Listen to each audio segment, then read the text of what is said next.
Today, Bitcoin tumbles below $20,000. Tether responds to reports that the stablecoin issuer is at risk of insolvency.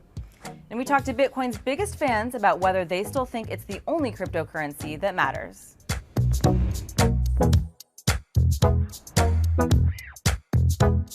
Welcome to CNBC's Crypto World. I'm Tanea Makeel. Cryptocurrencies are in the red this morning. By noon Eastern, Bitcoin fell below $20,000, while Ether traded around $1,500. Polygon's Matic token, meanwhile, fell to 80 cents. Some altcoins are faring better than Bitcoin this morning. Tokens like Cosmos, Tron, and Avalanche are in the green. But the crypto market as a whole fell by about 1% thanks to those Bitcoin losses. That comes alongside some steep losses on Wall Street as investors fear a possible recession and another rate hike in September. All right, let's talk about the top stories. First, stablecoin issuer Tether is responding to claims of insufficient reserves. A report from the Wall Street Journal casts doubt over the makeup of Tether's $67.7 billion in reserves, including $5.6 billion in other investments that consisted of, quote, unspecified digital tokens. Tether reported $67.5 billion in liabilities, meanwhile, leaving just a $200 million safety net. The Journal says a 0.3% decline in assets could make Tether technically insolvent.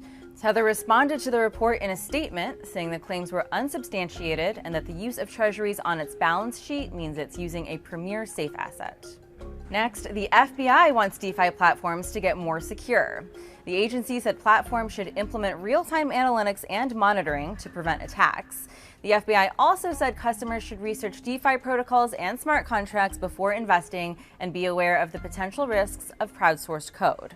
Between January and March of this year, hackers stole more than $1.3 billion in crypto from DeFi platforms. That's according to Chainalysis. Finally, Singapore wants to beef up consumer crypto protections too. The country is planning to roll out new rules that would make it harder for retail traders to buy and sell crypto when they're, quote, irrationally oblivious to the risks. The head of the country's central bank said customers could face suitability tests and restrictions on the use of leverage or credit to buy crypto. Singapore has been a hotspot for crypto bankruptcies amid the downturn, and regulators are looking for tighter control over the industry. For our main story of the day, let's focus on the state of crypto investors, particularly in Bitcoin. Fans of the original cryptocurrency were riding high in 2021 as Bitcoin reached its record. Now, though, things look a lot different. I dove into the world of Bitcoin maximalism and how sentiment around the cryptocurrency is changing. When most people think of cryptocurrencies, they think of Bitcoin. It's the world's first and largest cryptocurrency, and it's gained a huge following. I do identify as a Bitcoiner, yeah. I think I am a Bitcoin maximalist, yes. Bitcoin maximalists, or maxis, are staunch backers of the cryptocurrency.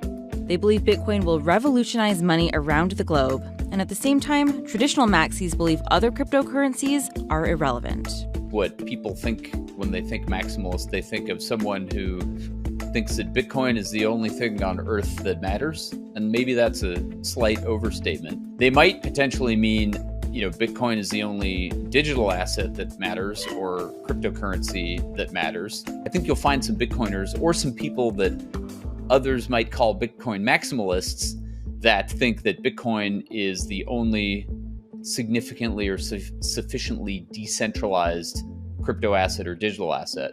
Bitcoin is touted as the future of finance, and many of these maximalists are working to build that future.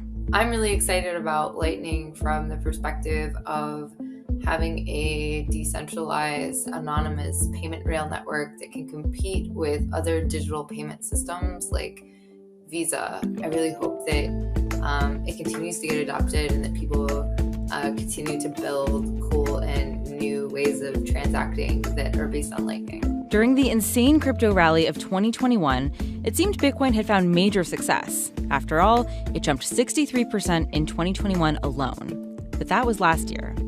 So far, 2022 has seen cryptocurrencies shed $1 trillion in market cap, multi-billion-dollar crypto firms collapse, trading volume plummet across the industry, and Bitcoin fall 71% from its all-time high. In short, the party for Bitcoin and other cryptocurrencies seems to be over, for now at least. Are Bitcoiners cranky because the price is down?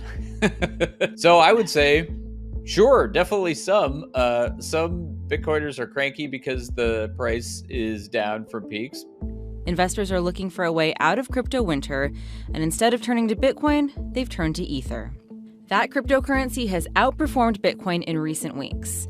Now it's still down 58% since the start of the year, but Ether has climbed 60% from its 2022 lows on the hopes of its upcoming merge. While Bitcoin, it's up 8% from this year's lows. Still, many Bitcoiners aren't worried about the competition, and this isn't their first crypto winter.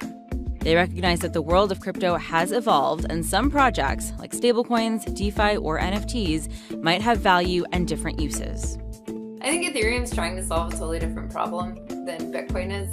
They're trying to build like the world's most decentralized computer. There's a big rainbow of crypto projects and all doing different things, but Bitcoin is like the only one that I think is doing what it's doing, and I don't think that there will be another project that does and manages to do the same thing in terms of like store value, payment rails, that kind of stuff. Okay, that's all for Crypto World today, but we'll be back again tomorrow, and we'll see you then.